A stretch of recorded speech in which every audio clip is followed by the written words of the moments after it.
Olá, eu sou o pastor Claudeir Sanches, da Igreja Presbiteriana Betel de Arapongas. Este é um curso de discipulado.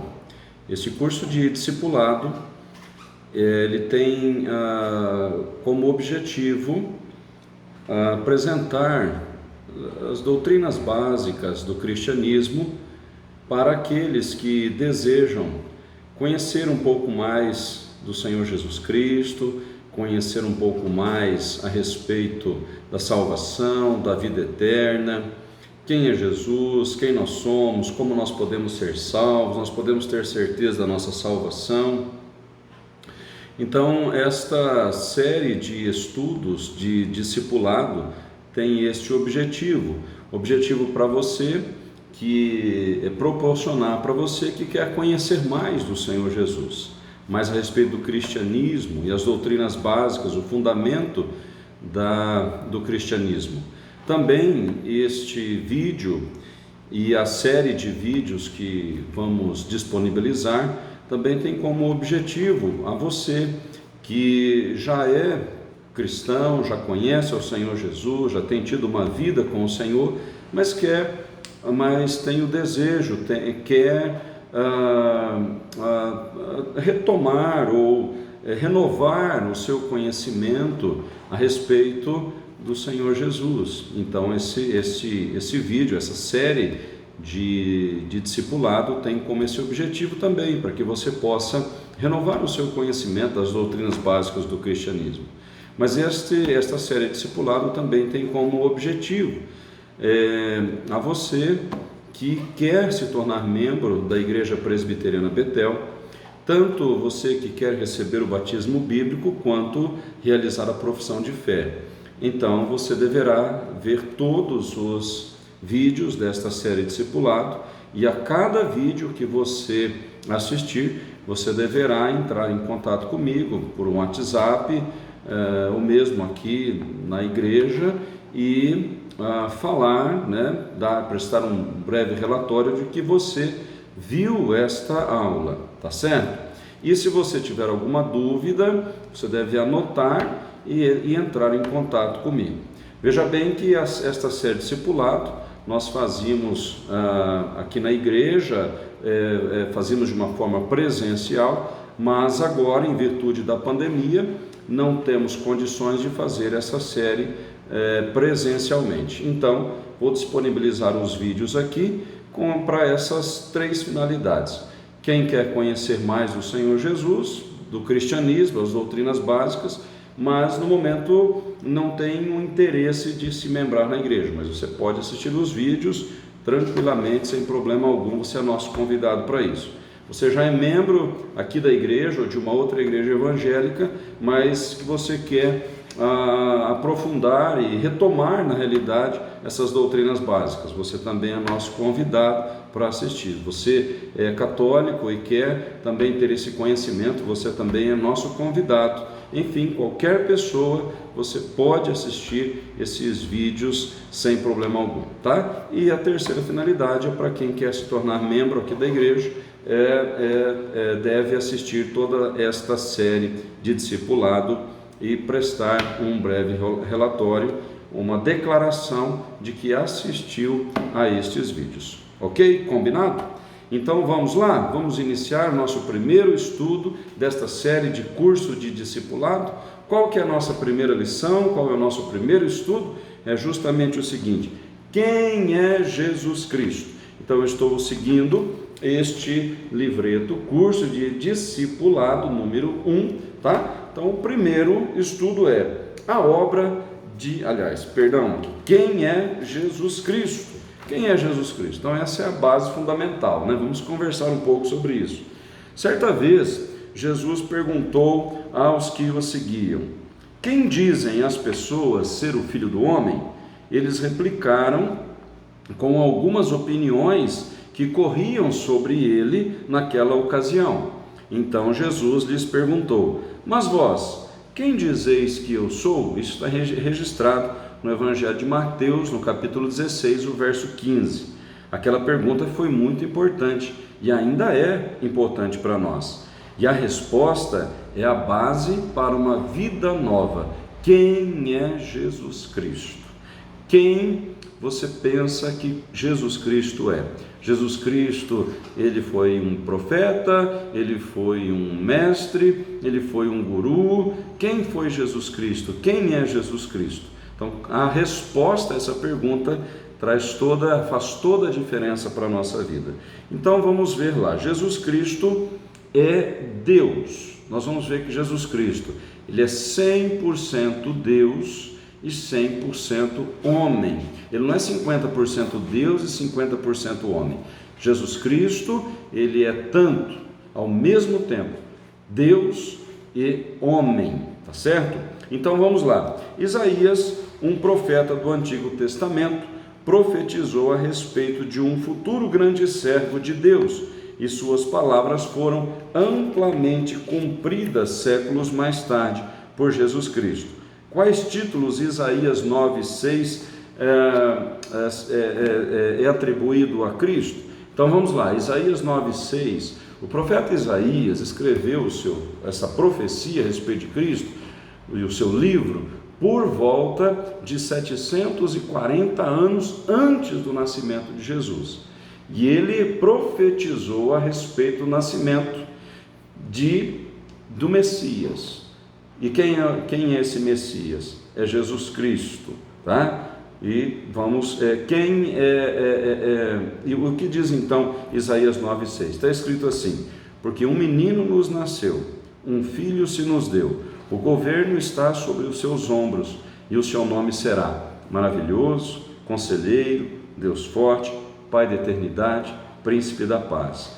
Então, os títulos atribuídos a este menino que iria nascer, esse menino que nasceu, ele nasceu da Virgem Maria, ele nasceu, ele tomou a forma humana, ele se encarnou através deste nascimento por Maria, mas ele sempre existiu, ele é desde o princípio, ele sempre existiu, mas ele toma a forma humana, ele se encarna, ele nasce entre nós através de Maria, a concepção sobrenatural pelo Espírito Santo, para que ele pudesse nascer sem a natureza pecaminosa e ser o Salvador perfeito. Então Isaías diz que este menino leva os seguintes títulos, os seguintes nomes: Maravilhoso Conselheiro, tá?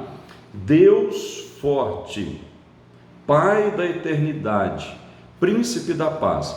Veja que Isaías está dizendo: um menino nos nasceu, o seu nome é Deus Forte.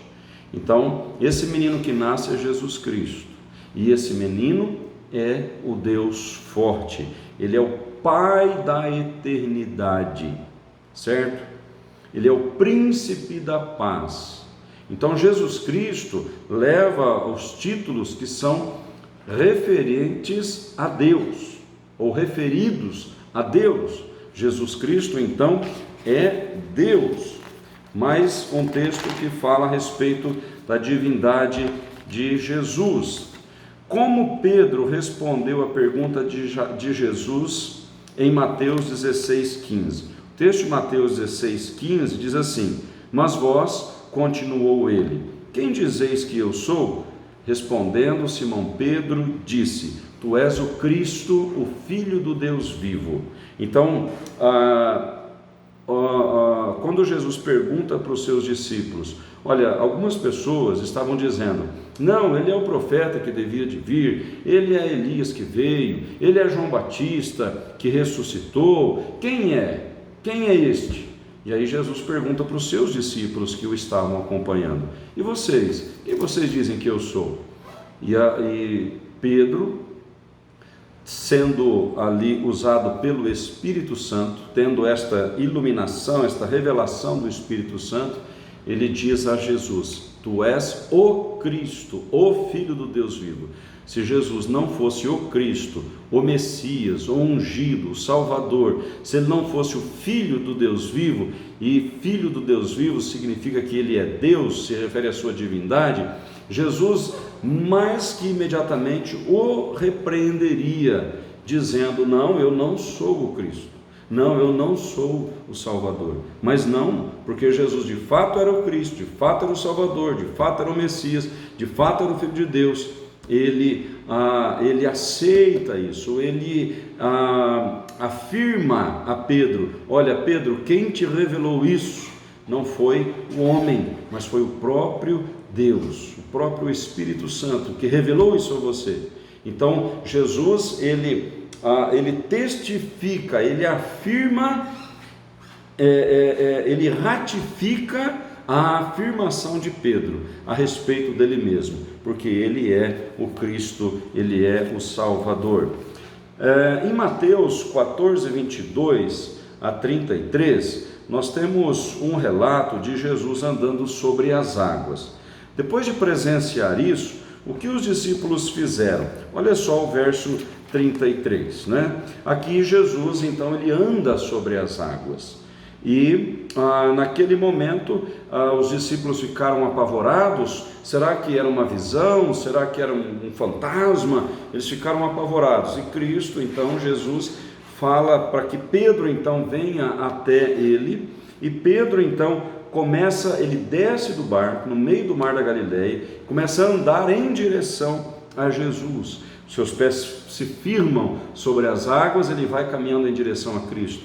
Em determinado momento ele começa a afundar, porque ele olha para os ventos, para o mar agitado ao lado, e ele começa a afundar, mas Jesus segura, o toma pela mão, e Jesus então leva Pedro até a borda do barco novamente. Os dois sobem ao barco, e o texto diz assim: subindo ambos para o barco, cessou o vento, e os que estavam no barco o adoraram, dizendo: verdadeiramente és filho de Deus.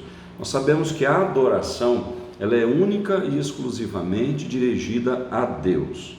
Alguns outros momentos, pessoas chegaram em Pedro, chegaram em Paulo, chegaram em outros apóstolos, em João, e se prostraram diante deles, numa atitude de adoração. O próprio João, ele teve uma visão de um anjo. Quando ele escreve o Apocalipse, ele se prostra diante desse anjo.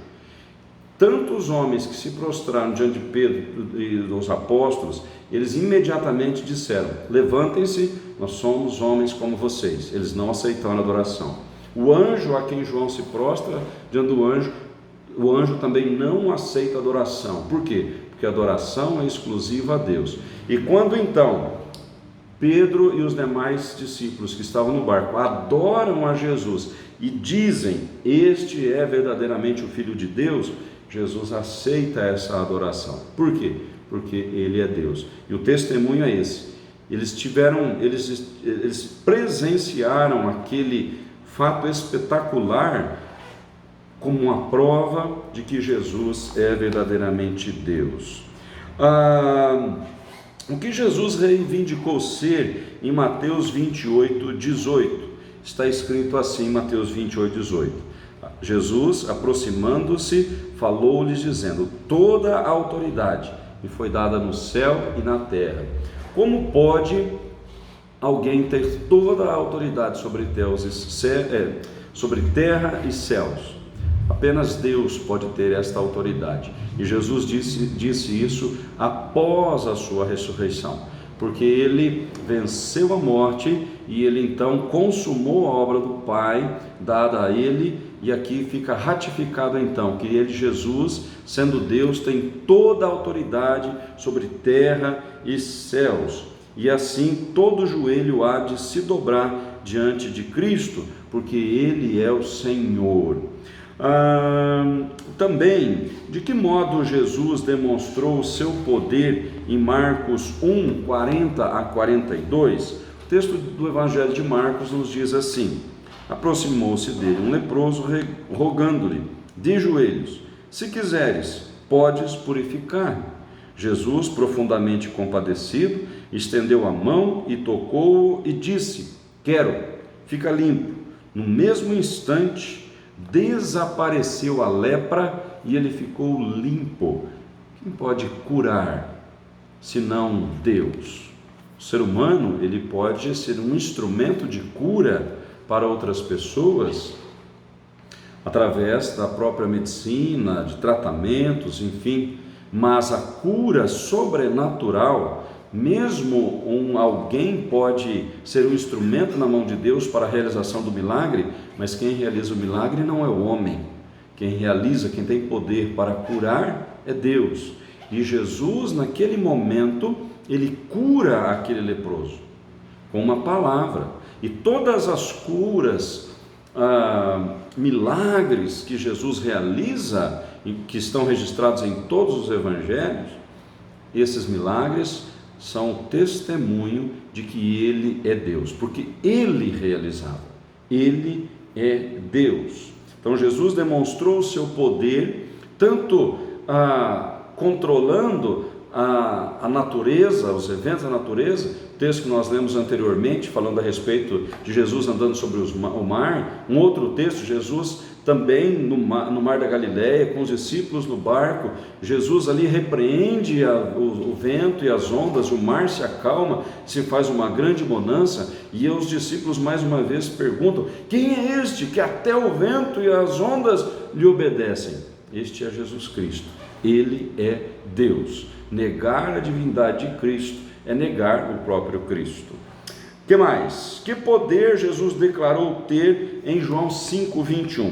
João 5,21 está escrito assim: pois assim como o Pai ressuscita e vivifica os mortos, assim também o Filho vivifica aqueles a quem quer.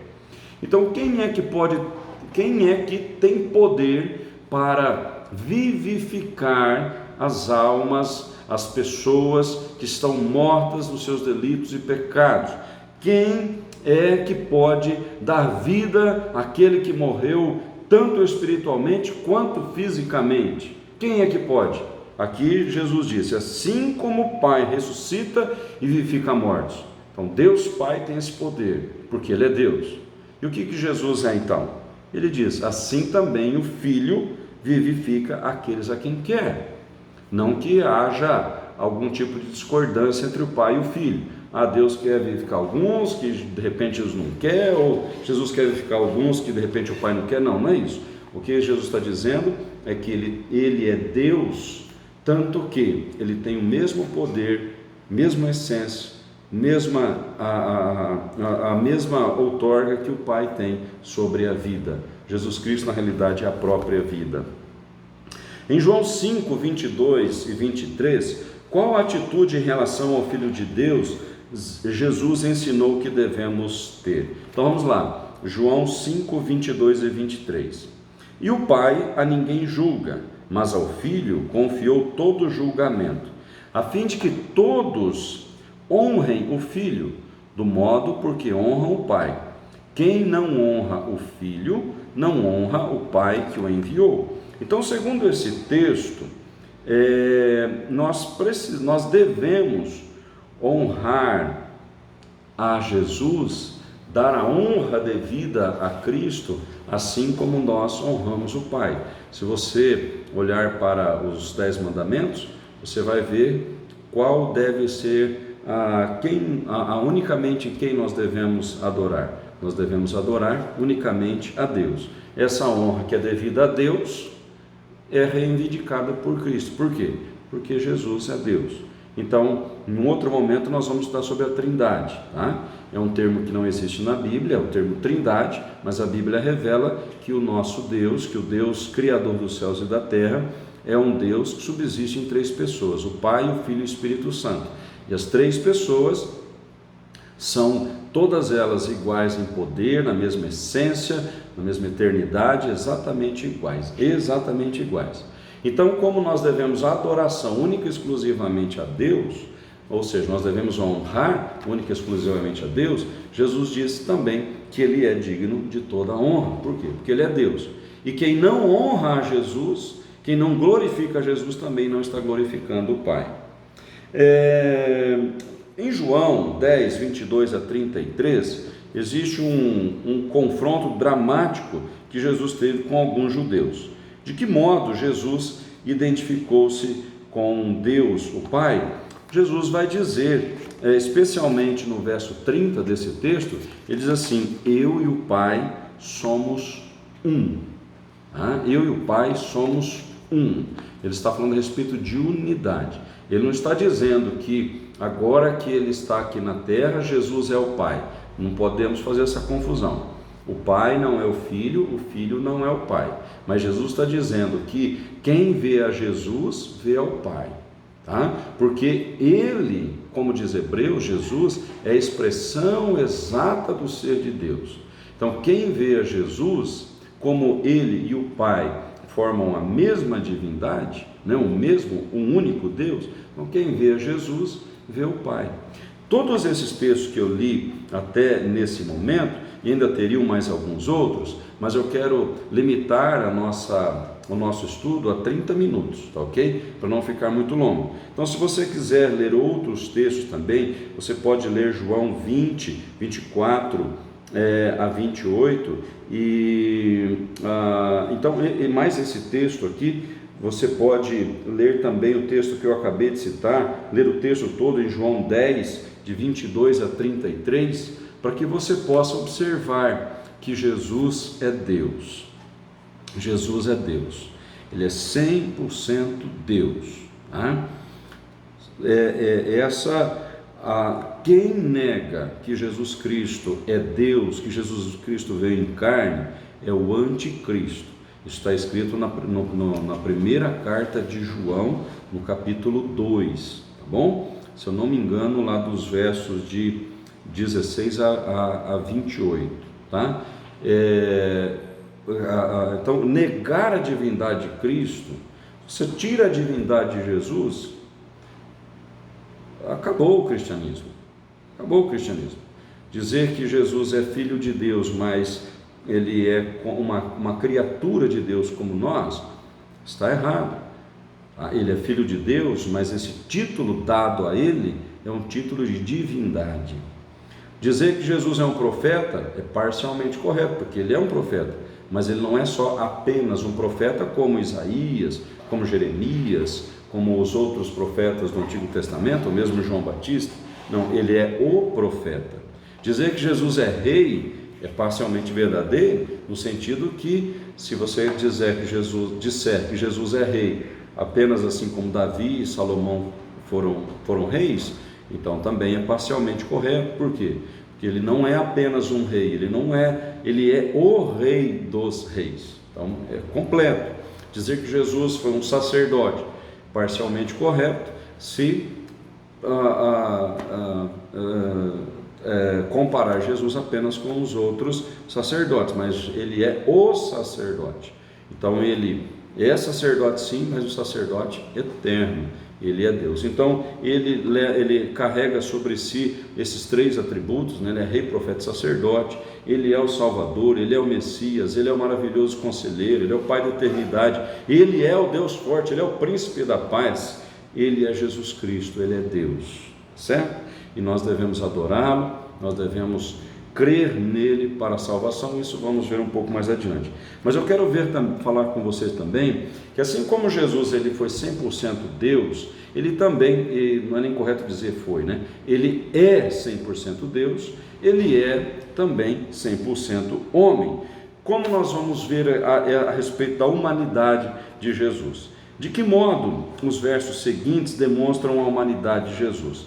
João 4,6 diz assim: estava ali a fonte de Jacó. Cansado da viagem, assentara-se Jesus junto à fonte por volta da hora sexta. E ali Jesus pede água para a mulher samaritana, porque ele estava com sede. Então Jesus estava cansado da viagem. Ora, se ele não fosse 100% homem, ele não teria cansaço, porque Deus não se cansa. Mas ele, como um homem encarnado, ele se encarnou verdadeiramente. Existe uma doutrina, um ensinamento que diz que Jesus tinha apenas aparência, uma doutrina conhecida como docetismo. Ele aparentava apenas ser homem, mas ele não era de fato encarnado. Então nega-se a encarnação de Jesus, nega-se a sua divindade, nega-se a sua obra salvadora. Então Jesus, nós vemos aqui que Jesus, ele tinha os mesmos sentimentos,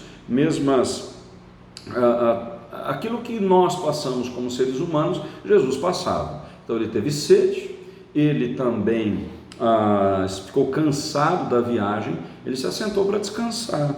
Em João 11:35 diz que Jesus chorou, tá? Jesus chorou. Jesus chorou. Em João 19:28 diz: depois, vendo Jesus que tudo já estava consumado, para se cumprir a escritura, disse: tenho sede, quando ele estava crucificado. Às vezes nós temos a ideia que parece que Jesus não sentiu dor, né?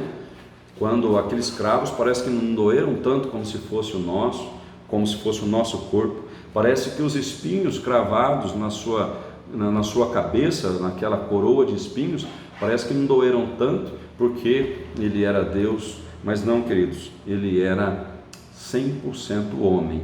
Se você dar um beliscãozinho aí na sua pele, você já vai sentir uma dor.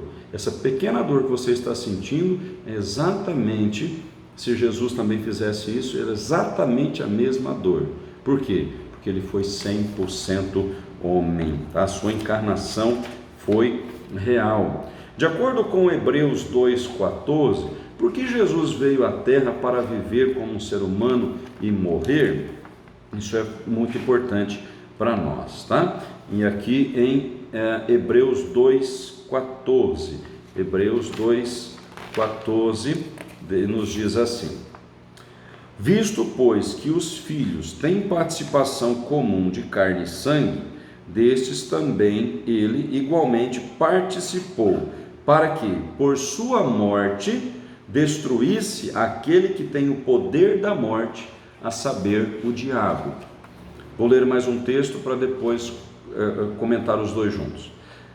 De acordo com Hebreus 4:14 e 5, de que modo Jesus se parecia com todas as outras pessoas? Então diz assim, Hebreus 4:14 e 15. Tendo, pois, Jesus, o Filho de Deus, como grande e sumo sacerdote que penetrou os céus, conservemos firmes a nossa confissão, porque não temos sumo sacerdote que não possa compadecer-se das nossas fraquezas. Antes foi ele tentado em todas as coisas, a nossa semelhança, mas sem pecado. Então Jesus, ele sendo 100% homem, ele sabe exatamente o que nós passamos, como nós somos, quais são os nossos sentimentos, como é a nossa natureza, e ele então, como ele foi 100% homem, ele pode se compadecer das nossas fraquezas, só que contudo ele não pecou. Por que era necessário Jesus vir em carne e não pecar? Então, vamos voltar aqui à pergunta: por que Jesus veio à Terra para viver como um ser humano para morrer? A morte entrou na humanidade, pecado entrou na humanidade por um homem, por Adão. E por ele, a morte passou a todos os homens. E o pecado, o salário do pecado é a morte, isso nós vamos caminhar um pouco mais adiante, mas só para responder essa pergunta. Então a morte passou a todos os homens, o salário do pecado é a morte.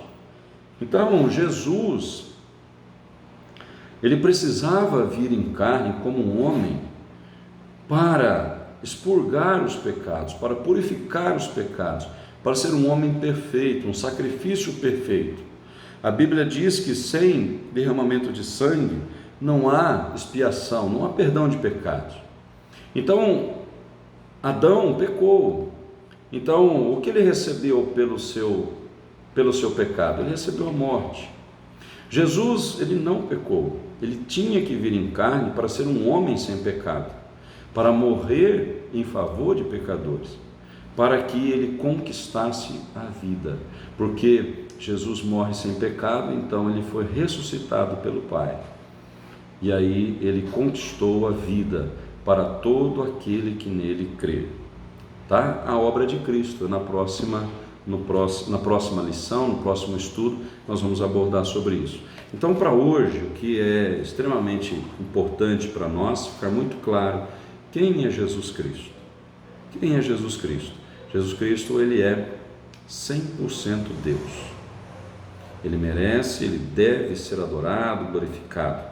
Jesus está à destra do Pai, ele é o nosso advogado fiel, ele intercede por nós, ele está conosco na pessoa do Espírito Santo, ele é o nosso Senhor, ele é o nosso Salvador, ele é Deus. Tudo isso ele conquistou porque de fato, ser Salvador, ser o Messias, ser o nosso Senhor, porque de fato ele foi 100% homem, enquanto aqui na terra 100% homem, e ele morreu, mas ressuscitou, venceu a morte. Nesse primeiro estudo nós enfatizamos quem é Jesus Cristo. Ele é 100% Deus, ele é 100% homem, ele é o Senhor, ele é o Salvador das nossas vidas. Quem é Jesus Cristo para você? O que você faz com isso? Nós vamos caminhar nos próximos estudos a respeito disso, mas já fica a dica que você possa crer nisto, porque não basta apenas saber que Jesus é o Senhor e Salvador, precisamos crer, depositar a nossa fé nele, ok? Um grande abraço para você, espero que tenha sido edificado por este estudo, por esta lição, e a próxima lição será a lição número 2, a obra de Jesus Cristo. Não perca, ok? Um grande abraço, Deus abençoe.